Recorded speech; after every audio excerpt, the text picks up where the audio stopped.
ಏನು ಲಲಿತಾಂಬಿಕೆ ಏನು ಹೊಸ ಇದ್ದಾರೋ ಅವ್ರಿಗೆ ಶ್ರೀಚಕ್ರ ಪರಿಪೂರ್ಣ ಹುಗಮ ಅವ್ರಿಗೆ ಮಿಗಿಲಾದ ಒಂದು ಶಕ್ತಿ ಯಾವುದು ಅಂದರೆ ಅದೇ ಪರಬ್ರಹ್ಮ ಸ್ವರೂಪಿಣಿ ಅಂತಾರೆ. ಪರಬ್ರಹ್ಮ ಸ್ವರೂಪಿಣಿ ಅಂತಾರೆ. ಅವರೇ ಶಾಖ ನೀಲಾಂಬರಿದೇವಿ. ಇವರಿಂದ ಮೇಲೊಂದು ಶಕ್ತಿ ಇದೆ, ಹಾಗೆ ಅದರಿಂದ ಮೇಲಿರೋದು ಜ್ಯೋತಿ. ಹೀಗಿದೆ ಇಲ್ಲಿವರೆಗಾಗೂ ಜಗತ್ತಲ್ಲಿ ಏನು ಅಂದರೆ ಶ್ರೀಚಕ್ರ ಉಪಾಸನೆ ಹಂಸಶಾಸನ ವಿಧಿ ಅಂತ ಆಗುತ್ತೆ. ಎಣ್ಣೆ ಅನ್ನೋದು ನಮ್ಮ ಕರ್ಮ. ಎಣ್ಣೆ ಅನ್ನೋದು ದೀಪಕ್ಕೆ ಹಾಕಿ ಜ್ಯೋತಿ ಅನ್ನೋದು ಬೆಳಗ್ದಾಗ ನಮ್ಮ ಕರ್ಮ ತೀರುತ್ತೆ. ಬೇವಿನ ಎಣ್ಣೆ ತರಬೇಕಾಗುತ್ತೆ. ಶನಿ ಮಹಾರಾಜರದು ದೇವತೆಗಳು ಅನುಗ್ರಹಕ್ಕೆ ಎಳ್ಳೆಣ್ಣೆ ತರಬೇಕಾಗುತ್ತೆ.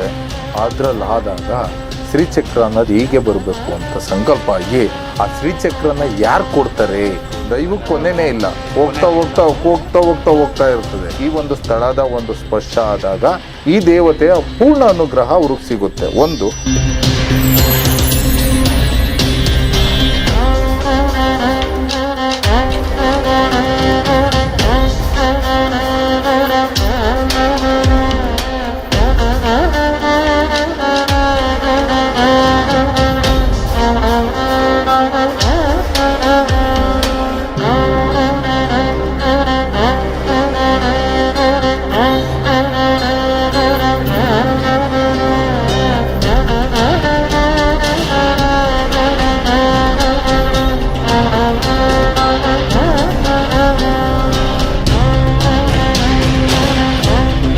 ಮುಂಜಾನೆಯ ಶುಭೋದಯ.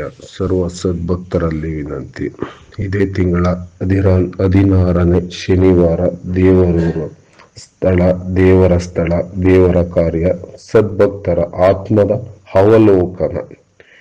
ಎಲ್ಲರೂ ಎಳ್ಳೆಣ್ಣೆ, ಸಾಸಿವೆ ಎಣ್ಣೆ, ಬೇವಿನ ಎಣ್ಣೆ ಸಮೇತ 109 ಎಳ್ಳು ಬತ್ತಿಯನ್ನು ತರತಕ್ಕದ್ದು. ಇದಕ್ಕೆ ಎಳ್ಳೆಣ್ಣೆ ತರುವ ವಿಶೇಷವೇನೆಂದರೆ ಶನೇಶ್ವರರ ಪೂರ್ಣ ಅನುಗ್ರಹ.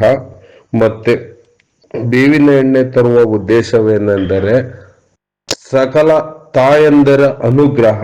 ಮತ್ತೆ ಸಾಸಿವೆ ಎಣ್ಣೆ ತರುವ ಉದ್ದೇಶವೇನೆಂದರೆ ಅಪಮೃತ್ಯು ಅಜ್ಞಾನದ ಸತ್ಯದ ಅವಲೋಕನವಿರುತ್ತದೆ. ಇದನ್ನು ದೇವರು ಪರಮಾತ್ಮ ಹರಿಹರರು ತಿಳಿಸಿಕೊಟ್ಟಿರುತ್ತಾರೆ.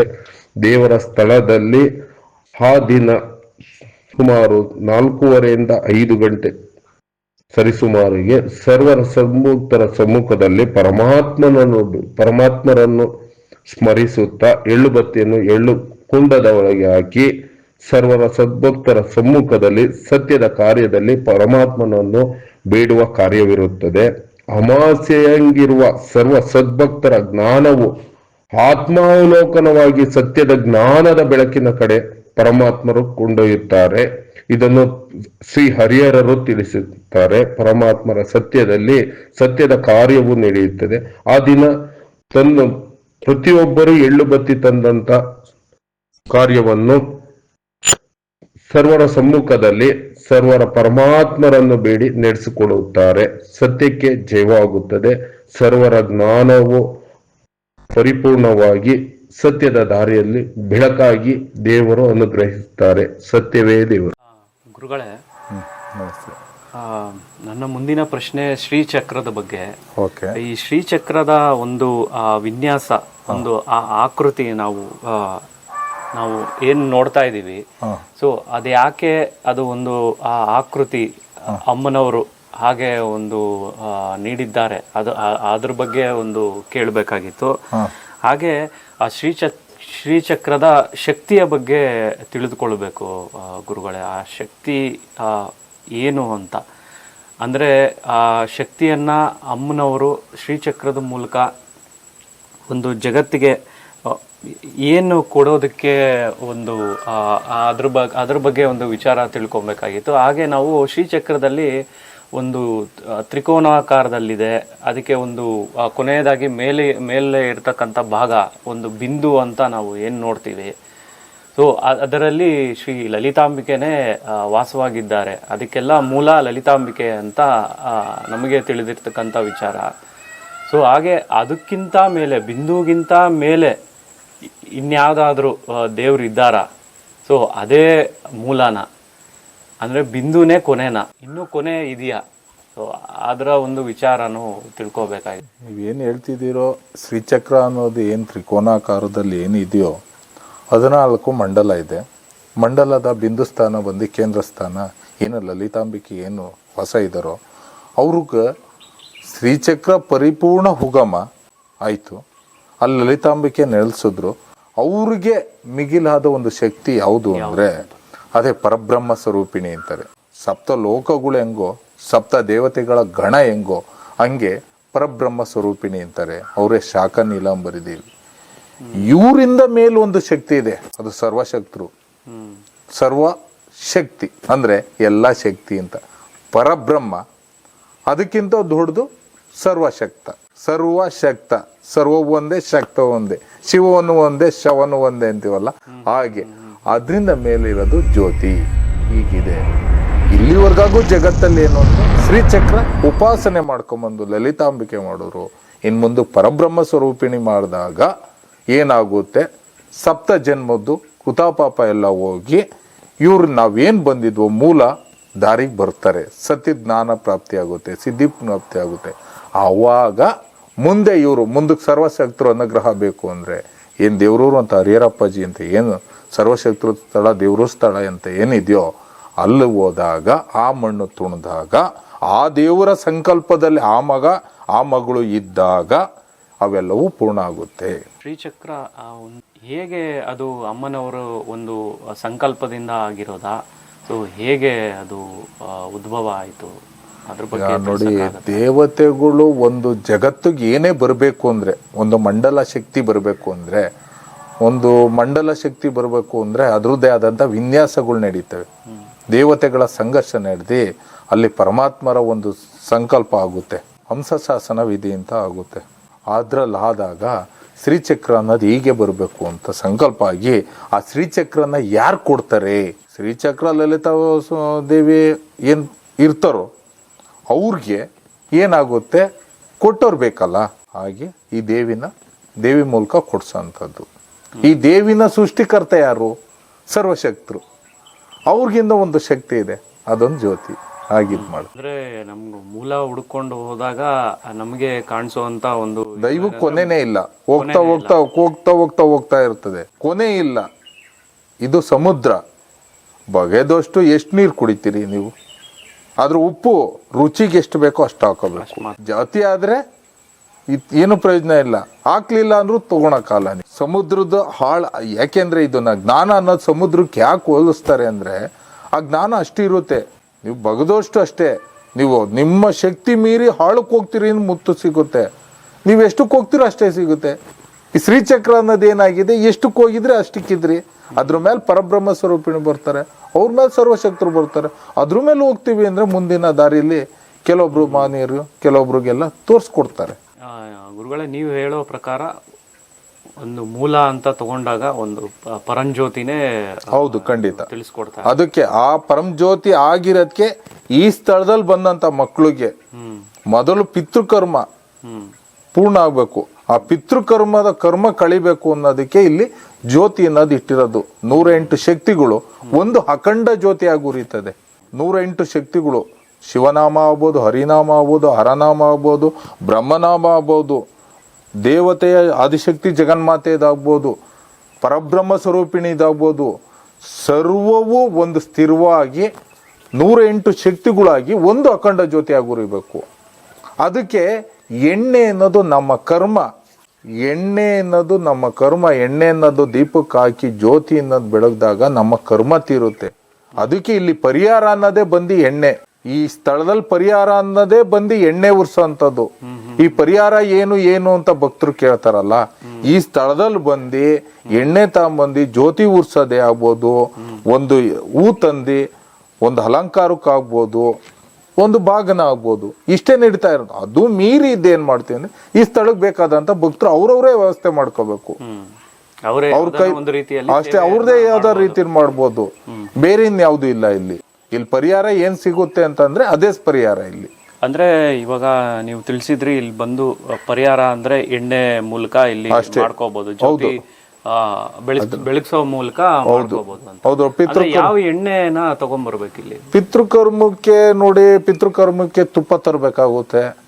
ಅಪಮೃತ್ಯು ಒಂದು ಕೆಲವೊಂದು ಕುಟುಂಬದ ಸಮಸ್ಯೆಗೆ ಒಂದು ಸಾಸಿವೆ ಎಣ್ಣೆ ತರಬೇಕಾಗುತ್ತೆ. ಮನೆ ದೇವತೆಗಳ ಒಂದು ಪರಿಪೂರ್ಣತೆಗೆ ಬೇವಿನ ಎಣ್ಣೆ ತರಬೇಕಾಗುತ್ತೆ. ಶನಿ ಮಹಾರಾಜರದು ದೇವನ್ ದೇವತೆಗಳ ಅನುಗ್ರಹಕ್ಕೆ ಎಳ್ಳೆಣ್ಣೆ ತರಬೇಕಾಗುತ್ತೆ. ಹಾಗೆ ನಾನಾ ರೀತಿಯಾದ ವಿವಿಧವಾದ ಎಣ್ಣೆಗಳು ಇದಾವೆ, ಅದು ತಂದು ಅವ್ರು ಮಾಡ್ಬೋದು. ಇಲ್ಲಿ ಪರಿಹಾರ ಅಂದ್ರೆ ಒಂದು ಎಣ್ಣೆ, ಒಂದು ಬಾಗಿನ ಕೊಡೋದ್ರ ಮೂಲಕ, ಹೂವಿನ ಒಂದು ಸೇವೆ ಕೊಡೋ ಮೂಲಕ ಅಷ್ಟೇ ಅವರ ಒಂದು ಕರ್ಮನ ಕಳ್ಕೊಳ್ಬಹುದು. ಹೌದು. ಇಲ್ಲೂ ಬಂದಿದ್ದಾರೆ ಅಂದ್ರೆ 7 ಜನ್ಮದ ವಿವರಣೆ ಆಲ್ರೆಡಿ ಹೇಳಿದಾಗಿದೆ. 7 ಜನ್ಮದ ವಿವರಣೆ ಹೋದ ಮೇಲೆ ಕರ್ಮ ತೀರ್ಬೇಕು ಅವ್ರದ್ದು. ನೋಡಿ, ಒಂದು ತಾಯಿ ಒಂದ್ ಮಗು ಎತ್ತ ತಕ್ಷಣಕ್ಕೆ ತನ್ನ ಮಗ ನನ್ ಕರ್ಮ ತೀರ್ಸ್ಲಿಲ್ಲ ಅಂತಲ್ಲ, ಆ ತಾಯಿಗೂ ಅವ್ರ ತಂದೆ ಕರ್ಮ ತೀರ್ಸಕ್ಕಾಗಲ್ಲ. ಇದ್ ನಿಜವಾದ ಮೂಲ ಕರ್ಮ ಯಾರು ಕೊಟ್ಟೋರೇ ತೀರ್ಸಕ್ ಸಾಧ್ಯ. ಜನ್ಮ ಅನ್ನೋದಕ್ಕೆ ಶರೀರನೇ ಇಲ್ಲ. ಆ ಶರೀರನೇ 7 ಜನ್ಮ ಆದ್ಮೇಲೆ ಜನ್ಮದ ಮೂಲ ಹುಟ್ಟು ತೀರಿಸಿ ಆ ಶರೀರಕ್ಕೆ ಶಾಶ್ವತ ಚಿರಂಜೀವಿ ಫಲ ಕೊಡ್ತೀನಿ ಎಂದವರು ಇಡೀ ಜಗತ್ತಲ್ಲೇ ಒಂದು ಏನ್ ಪರಮಾತ್ಮ ಏನು ಹೇಳಿದಾರೋ, ಪುನರಪಿ ಮರಣಂ ಪುನರಪಿ ಜನನಂ ಅಂತ ಏನ್ ಶ್ರೀಕೃಷ್ಣ ಪರಮಾತ್ಮ ಹುಡ್ತಿಯ ಸಾಹಿತ್ಯ ಅಷ್ಟೇ ಇರೋದು, ಭಾಗವತದಲ್ಲಿ ಅಷ್ಟೇ ಇರೋದು. ಅದಾದ್ಮೇಲೆ ಏನು, ಆ ಹುಟ್ಟು ಅನ್ನೋದೇನು, ಆ ಹುಟ್ಟಿನ ಮರ್ಮ ಏನು, ನಾವು ಸಾಯ್ದಂಗೆ ಏನ್ ಮಾಡ್ಬೇಕು, ಅದನ್ನ ಜಗತ್ತಿಗೆ ಸಾರದವರು, ನಮ್ಮಂಥವ್ರು ಜ್ಞಾನಕ್ಕೆ ಅದು ಅರಿವಿಗೆ ತಂದವರು ಬೇರೆ ಯಾರು ಅಲ್ಲ, ನಮ್ಮ ತಂದೆ ಹರಿಹರಪ್ಪಾಜಿ ಸರ್ವಶಕ್ತು. ಅವರೇ ಹೇಳಿ ಸಾಧ್ಯ. ನೋಡ್ರಪ್ಪ, ನೀವು ಹುಡ್ತಾ ಇದ್ದೀರಿ, ಸಾಯ್ತಾ ಇದ್ದೀರಿ, ನಿಮ್ಮ ಕರ್ತವ್ಯ ಏನು? ನಾವು ಬಂದಿದ್ದೋ, ನಿಮ್ಮ ಕರ್ತವ್ಯ ಏನು? ಏನೂ ಗೊತ್ತಿಲ್ಲದ ಮಕ್ಕಳಿಗೆ ನಿಮ್ಮ ಕರ್ತವ್ಯ ಏನು? ಸ್ವತಃ ನಮಗೆ ಅನುಭವ ಮಾಡಿಸಿ, ಎಲ್ಲವೂ ತೋರಿಸಿ ನಿಮ್ಮ ಕರ್ತವ್ಯ ಏನು ಅಂತ, ಮತ್ತೆ ನಮ್ಮ ಕೈಲೇ ಮಾಡಿಸಿ, ನಾನು ಮಾಡಿದೆ ಅಂತಲ್ಲ, ಎಲ್ಲವೂ ಅವರೇ ಮಾಡೋದು. ಕೊನೆಗೆ ತಾನು ದೇವರು ಅಂತ ಎಲ್ಲೂ ಹೇಳ್ಕೊಂಡಿಲ್ಲ. ಆ ರೀತಿ ನಡೆಸ್ಕೊಂಡು ಹೋಗ್ತಾ ಇದ್ದಾರೆ. ನಮ್ಮ ಇಂದಿನ ಸಂಚಿಕೆಯಲ್ಲಿ ನೀವು ತಿಳಿಸಿದ್ರೆ ಶ್ರೀಚಕ್ರನ ಇಟ್ಕೊಂಡಿರೋರು ಅವರ ಮನೆಯಲ್ಲಿ ಅದನ್ನ ಇಲ್ಲಿಗೆ ತೆಗೆದುಕೊಂಡು ಬಂದು ಒಂದು ಪೂಜೆ ಮಾಡಿಸೋ ಮುಖಾಂತರ ಒಂದು ರೀತಿಯಲ್ಲಿ ಅವ್ರಿಗೆ ಒಳ್ಳೇದಾಗತ್ತೆ ಅಂತ ತಿಳಿಸಿದ್ರೆ, ಸೊ ಆ ರೀತಿ ಶ್ರೀಚಕ್ರ ಇಟ್ಕೊಂಡಿರೋರು ಇಲ್ಲ ಹೊಸದಾಗಿ ಏನಾನ ಶ್ರೀಚಕ್ರ ಮಾಡಿಸ್ಬೇಕು ಅಂತ ಇರೋರು, ಸೊ ಆ ರೀತಿಯಾದಂಥ ಏನಾನ ಒಂದು ವ್ಯವಸ್ಥೆ ಈ ಕ್ಷೇತ್ರದಲ್ಲಿ ಆಗತ್ತಾ ಗುರುಗಳು? ನೋಡಿ, ಶ್ರೀಚಕ್ರ ಇಟ್ಕೊಂಡವರು ಯಾಕೆ ಅಂದ್ರೆ ಇಲ್ಲಿವರೆಗೂ ಶ್ರೀಚಕ್ರ ಕೊಟ್ಟವ್ರು ಯಾರು ಅಂತ ಇನ್ನೊಂದು ವಿಚಾರ ಗೊತ್ತಿರಲಿಲ್ಲ. ಪ್ರತಿಷ್ಠಾಪನೆ ಮಾಡಿದವರು ಅಂತ ಅಂತಿದ್ರು. ಶ್ರೀಚಕ್ರದ ವಿಚಾರದಲ್ಲಿ ನಾನಾ ಸಿದ್ಧಿ ಪುರುಷರು, ಜ್ಞಾನವಂತರು ಎಲ್ಲರೂ ಅವ್ರದ್ದೇ ಆದಂಥ ಅವರವರ ಗುರುವಿನ ಅನುಷ್ಠಾನದ ಮೇಲೆ ಒಂದು ವಿಶೇಷವಾದ ಶಕ್ತಿ ಪ್ರದಾನ ಮಾಡಿಕೊಂಡು ಭಕ್ತರಿಗೆ ಆದಾದಂಥ ಸೇವೆ ಮಾಡ್ಕೊಂಡು ಹೋಗ್ತಾ ಇದ್ರು. ಪುಣ್ಯಾತ್ಮರು ಮಾಡಲಿ, ಸಂತೋಷ. ಆದರೆ ಕೊಟ್ಟವ್ರು ಯಾರು ಅಂತ ಬೇಕಲ್ವಾ? ಅಂಥ ಪುಣ್ಯಾತ್ಮರು ಮನೆಯಲ್ಲಿ ಒಂದು ಶ್ರೀಚಕ್ರ ಉಪಾಸನೆ ಮಾಡ್ತಕ್ಕಂಥವ್ರು ಯಾರು ಕೊಟ್ಟವರು ಅಂದರೆ ಮೂಲ ದೇವಿ ಸ್ಥಳಕ್ಕೆ ತಂದು ಪೂಜೆ ಮಾಡಿಸ್ಕೊಂಡು ಹೋದಾಗ ಈ ಒಂದು ಸ್ಥಳದ ಒಂದು ಸ್ಪರ್ಶ ಆದಾಗ ಈ ದೇವತೆಯ ಪೂರ್ಣ ಅನುಗ್ರಹ ಅವ್ರಿಗೆ ಸಿಗುತ್ತೆ. ಒಂದು, ಇಲ್ಲಿ ಆ ಶ್ರೀಚಕ್ರ ಬೇಕು ಅಂತಂದವ್ರಿಗೆ ಈಗ ಆಲ್ರೆಡಿ ಮಾತುಕತೆ ನಡೀತಾ ಇದೆ. ಒಂದು ಯಾರು ಕೇಳಿದವ್ರಿಗೆ ಹೇಗೆ ಮಾಡಿಸೋದು ಏನು ಅಂತ ಅದೆಲ್ಲ ಕೆಲವು ದಿನದಲ್ಲಿ ಎಲ್ಲ ಸಂದರ್ಭದಲ್ಲಿ ಎಲ್ಲವೂ ತಯಾರಾಗುತ್ತೆ. ಬೇಕು ಅಂದವರು ಇದು ಮಾಡಿದಾಗ ಅದಕ್ಕೇನು ವ್ಯವಸ್ಥೆ ಮಾಡೋಣ. ಅವ್ರು ತರ್ಲೂಬಹುದು, ಇಲ್ಲ ಇಲ್ಲಿ ಬೇಕು ಅಂದ್ರೆ ನಾವು ನೋಡಿ ನಾವು ಮಾಡ್ತಿಲ್ಲ, ಮಾಡೋರ ಹತ್ರ ದೇವಿ ಅನುಗ್ರಹದಿಂದ ಏನ್ ಮಾಡಬೇಕು ಅಲ್ಲಿ ತಂದು ಅದನ್ನ ರೆಡಿ ಮಾಡಿಸಿ ಇಲ್ಲಿಟ್ಟು ಅನುಷ್ಠಾನ ಮಾಡಿಕೊಡೋದು ಅಷ್ಟೇ ನಮ್ಮ ಕರ್ತವ್ಯ. ಅದಕ್ಕೇನಾಗುತ್ತೋ ಅದು ಅವರು ಸಂದಾಯ ಮಾಡಬೇಕಾಗುತ್ತೆ. ಯಾಕೆಂದ್ರೆ ನಮ್ಮಲ್ಲಿ ಏನು ಇಲ್ಲ, ಜ್ಞಾನ ಅನ್ನೋದು ಪರಿಪೂರ್ಣತೆ ಕೊಡ್ಬೋದು, ವಸ್ತುವಿನಲ್ಲಿ ಜಗತ್ತಲ್ಲಿ ಬೆಲೆ ಕಟ್ತಾರೆ.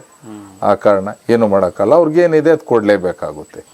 ಇಲ್ಲ ಅದು ಮೀರಿ ಅವರೇ ತತ್ತೀವಿ ಅಂತ ತರ್ಬೋದು, ಏನು ತೊಂದರೆ ಇಲ್ಲ. ಇಲ್ಲಿ ಯಾವುದೇ ರೀತಿ ನೀವೇ ಕೊಡಬೇಕು ನಮ್ಮಿಂದನೇ ಆಗ್ಬೇಕು ಅನ್ನೋದು ಯಾವುದೂ ಇಲ್ಲ. ಗುರುಗಳೇ, ನನ್ನ ಮುಂದಿನ ಪ್ರಶ್ನೆ ಏನು ಅಂದ್ರೆ ಅಮ್ಮನವ್ರ ಬಗ್ಗೆನೆ.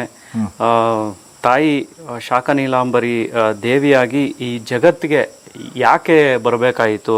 ಅವರ ಹಿನ್ನೆಲೆ ಏನು? ಯಾರಿಂದ ಅವರು ಸೃಷ್ಟಿಯಾದರು? ಸೊ ಈ ಭೂಮಂಡಲಕ್ಕೆ ಅವರು ಬರುವಂಥ ಒಂದು ಉದ್ದೇಶ ಏನಿತ್ತು? ಸೊ ಅದ್ರ ಬಗ್ಗೆ ಅವರ ಸಂಕಲ್ಪ ಏನು? ಸೊ ಈ ಕ್ಷೇತ್ರದಲ್ಲಿ ಈ ಒಂದು ಜಾಗಕ್ಕೆ ಯಾಕೆ ಬರಬೇಕಾಯಿತು? ನೋಡಿ, ಜಗತ್ತಲ್ಲಿ ನಾನಾ ದೇವತೆಗಳು ಬಂದಾಗ ಅವ್ರವ್ರ ಕೆಲಸ ಮುಗಿಸ್ಕೊಂಡು ಹೋಗ್ತಾರೆ. ಅಂದರೆ ರಾಕ್ಷಸ ಸಂಹಾರ ಆಗ್ಬೋದು, ಲೋಕ ಕಲ್ಯಾಣ ಕಾರ್ಯಕ್ಕಾಗ್ಬೋದು. ಆದರೆ ಈ ತಾಯಿ ಬಂದಿದ್ದೇನು ಅಂದರೆ ತನ್ನೆಲ್ಲ ಮಕ್ಕಳ ಮೋಕ್ಷದ ದಾರಿ ಕರ್ಕೊಂಡು ಹೋಗೋಕ್ಕೆ ಬಂದಿರತಕ್ಕಂಥವು. ಎಲ್ಲ ದೇವಿಯ ಎಲ್ಲ ದೇವತೆಗಳು ದೈವಗಳ ಬಲಗೈಯಲ್ಲಿ ಅಭಯ ಅನ್ನೋದಿದ್ರೆ ಈ ತಾಯಿಗೆ ಓಂಕಾರ ಅನ್ನೋದಿದೆ. ಕೈಲೇ ಓಂಕಾರ ಅಂತ ಇದೆ. ಓಂಕಾರ ಅನ್ನೋದು ಜ್ಞಾನ ಸಿದ್ಧಿಯ ಸಂಕೇತ.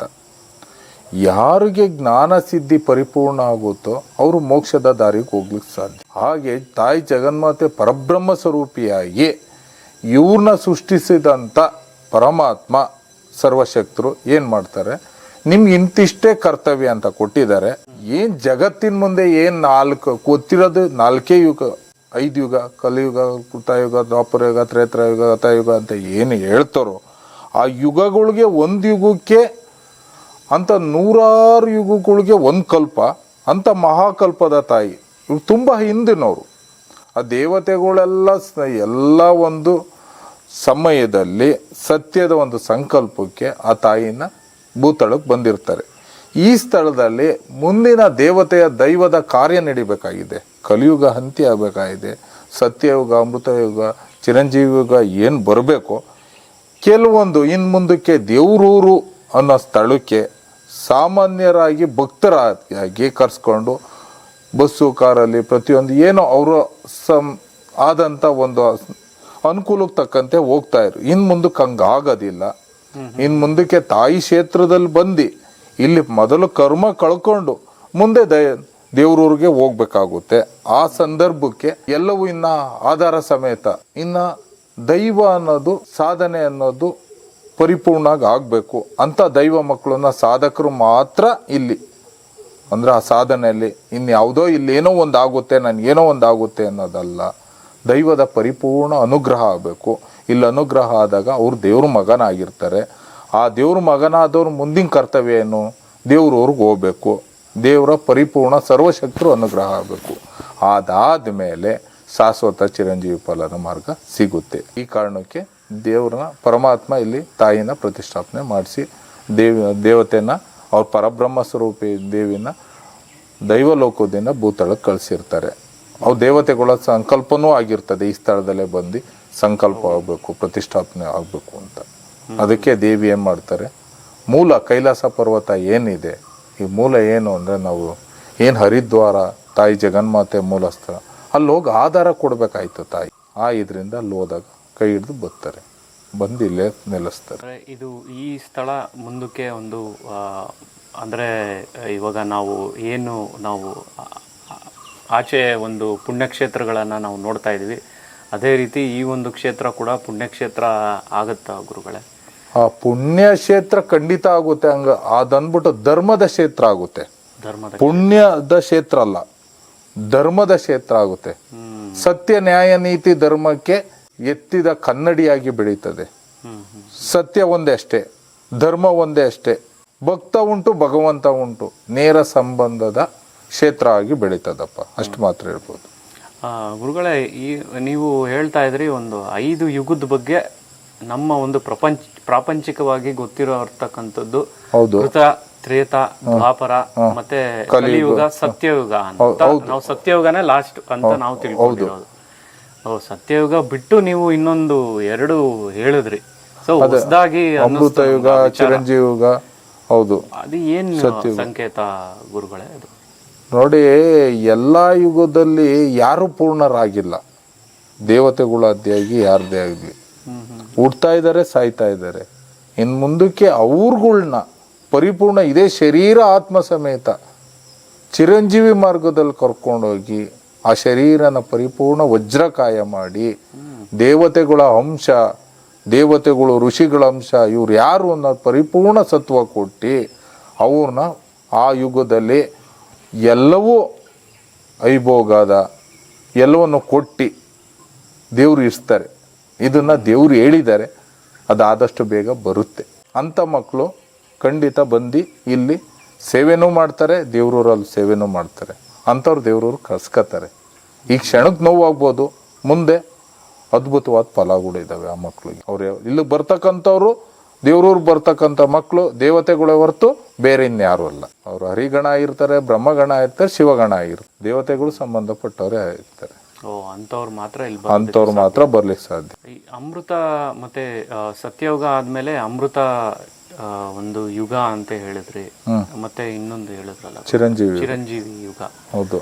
ಅಂದ್ರೆ ಇದಕ್ಕೆ ಒಂದು ನಿರ್ದಿಷ್ಟವಾದಂತ ಒಂದು ಸಮಯ ಇದೆಯಾ? ಅಂದ್ರೆ ಸತ್ಯಯುಗನೇ ಒಂದಷ್ಟು ವರ್ಷಗಳ ಕಾಲ ಇರುತ್ತೆ, ಮತ್ತೆ ಅದಾದ್ಮೇಲೆ ಅದು ಬರುವಂತದ್ದ ಹೇಗೆ ಗುರುಗಳೇ? ಅದೊಂದು ಇದು ನೋಡಿ, ಯಾವುದೇ ಸಮಯನ ದೈವ ಇಂತಿಷ್ಟೇ ಸಮಯ ಅಂತ ಬಿಟ್ಕೊಡಲ್ಲ. ಇವರು ಪರಬ್ರಹ್ಮ ಸ್ವರೂಪಿಣಿ ಅನ್ನೋದು ವಿಚಾರ ಕೊಡೋದಕ್ಕೆ ಇಷ್ಟು ದಿನ ತಗೊಂಡಿದೆ. ಸಪ್ತ ಲೋಕಗಳು ಇವರಲ್ಲಿದ್ದಾವೆ, ಸಪ್ತ ಜನ್ಮಗಳು ಇದೆ. ಒಂದೊಂದು ಜನ್ಮಕ್ಕೆ ಕಾರಣಕರ್ತ ಒಂದು ಪ್ರಾಣಿಯ ಕರ್ಮನೂ ಇದೆ. ಮನುಷ್ಯನೂ ಒಂದು ಪ್ರಾಣಿ. ಹಾಗಂದ್ಮೇಲೆ ಆ ಕರ್ಮಗಳನ್ನೆಲ್ಲ ತೀರಾದ್ಮೇಲೆ ಮೋಕ್ಷದ ದಾರಿ, ಮೋಕ್ಷ ಪರಿಪೂರ್ಣ ಆದ್ಮೇಲೆ ಚಿರಂಜೀವಿ ಮಾರ್ಗ ಬರುತ್ತೆ. ಇಲ್ಲಿ ಯಾವುದೂ ಬರದಲ್ಲೇ ಇದಾಗಲ್ಲ. ಅದು ಅಂತದ ಪ್ರಶ್ನೆ. ಈಗ ಒಂದು ಅಂತನ ನಾವು ದಾಟಬೇಕು. ಖಂಡಿತ ನೀವು ದಾಟೋದಲ್ಲ, ದೇವ್ರ ದಾಟಿಸ್ತಾರೆ. ಶರಣಾಗ್ಬೇಕಷ್ಟೇ. ದೈವಕ್ಕೆ ಎಂದು ಪರಿಪೂರ್ಣವಾಗಿ ಶರಣಾಗ್ತಾರೋ, ಕೃಷ್ಣ ಒಂದೇ ಜಗದ್ಗುರು. ಕೃಷ್ಣ ಜಗದ್ಗುರು ಅಂದಮೇಲೆ ಅದೇ ಗುರುಸ್ಥಾನ ಅಂದಮೇಲೆ ತಲೆಬಾಗ್ಬೇಕಷ್ಟೇ. ಅವ್ರು ಏನಾರು ಹೇಳಲಿ, ಆದ್ರೆ ಅವ್ರ ಸತ್ಯ ಇರುತ್ತೆ. ಜಗತ್ತಿನ ಏನೇ ಬದಲಾವಣೆ ಮಾಡೋಕ್ಕೆ ದೇವರಿಂದ ಸಾಧ್ಯ, ಮನುಷ್ಯನಿಂದ ಯಾವುದೂ ಸಾಧ್ಯ ಇಲ್ಲ. ಧರ್ಮದ ಮಾರ್ಗದಲ್ಲಿ ಯಾರಿದ್ದಾರೋ ಅವ್ರನ್ನ ಕೈ ಹಿಡಿದು ಖಂಡಿತ ಕರ್ಕೊಂಡು ಹೋಗ್ತಾರೆ. ಇಂದು ಸಂಕಲ್ಪ ಆಗಿದೆ, ಧರ್ಮದ ಮಾರ್ಗದಲ್ಲಿ ಹೋಗುವಂತ ಮಕ್ಕಳಿಗೆ ಕಾಪಾಡ್ತೀನಿ. ಗುರುಗಳೇ, ಕೊನೆಯದಾಗಿ ಇವತ್ತು ಸಾಕಷ್ಟು ಒಂದು ವಿಚಾರನ ತಿಳಿಸಿದ್ದೀರಾ. ಏನು ಅಂದರೆ ಮುಖ್ಯವಾಗಿ ಹರಿಹರ ಅಪ್ಪಾಜಿಯವ್ರ ಬಗ್ಗೆ ಒಂದು ಇದುವರೆಗೂ ಆ ವಿಚಾರ ತಿಳಿದಿರಲಿಲ್ಲ ಅನ್ಕೊತೀನಿ ನಮ್ಮ ಒಂದು ಈ ಒಂದು ಸೋಷಿಯಲ್ ಮೀಡಿಯಾದಲ್ಲಿ. ಆ ಒಂದು ವಿಚಾರ ತಿಳಿಸಿದ್ದೀರಾ. ಕೆಲವೊಂದು ಗುಪ್ತ ವಿಚಾರಗಳು ಕೂಡ ನಮಗೆ ತಿಳಿಸ್ಕೊಟ್ಟಿದ್ದೀರಾ ಗುರುಗಳೇ, ಅದಕ್ಕೆ ಧನ್ಯವಾದಗಳು. ಕೊನೆಯದಾಗಿ ವೀಕ್ಷಕರಿಗೆ ನೀವು ಏನು ಹೇಳಕ್ಕೆ ಬಯಸ್ತೀರಾ? ನೋಡಿ, ವೀಕ್ಷಕರಿಗೆ ಮತ್ತೆ ಸಿದ್ಧಿ ಸಾಧನೆಯಲ್ಲಿರ್ತಕ್ಕಂಥವ್ರಿಗೆ ಮತ್ತೆ ನೋವಲ್ಲಿರ್ತಕ್ಕಂಥವ್ರಿಗೆ ಒಂದೇ ವಿಚಾರ, ನೀವು ನೋಡಿ ಬಂದು ನಿಮ್ಮ ಅನುಭವನ ನೀವೇ ಪಡ್ಕೋಬೇಕು. ದೈವ ಕೊಡಕ್ಕೆ ರೆಡಿ ಇದೆ, ನೀವು ಸಮಾಧಾನವಾಗಿ ತಗೋಬೇಕು. ನಿಮ್ಮ ಅನುಭವ ನಿಮಗೆ ಆಗುತ್ತೆ, ದೇವ್ರ ಅನುಗ್ರಹ ಆಗುತ್ತೆ. ಅಷ್ಟು ಮಾತ್ರ ಹೇಳ್ತೀನಿ. ಸತ್ಯಕ್ಕೆ ಜಯ ಇದೆ, ಧರ್ಮಕ್ಕೆ ಕಾಲ ಇದೆ. ಇನ್ನು ಮುಂದೆ ಯಾವಾಗಲೂ ನಿಮಗೆ ಕಾಪಾಡ್ತದೆ.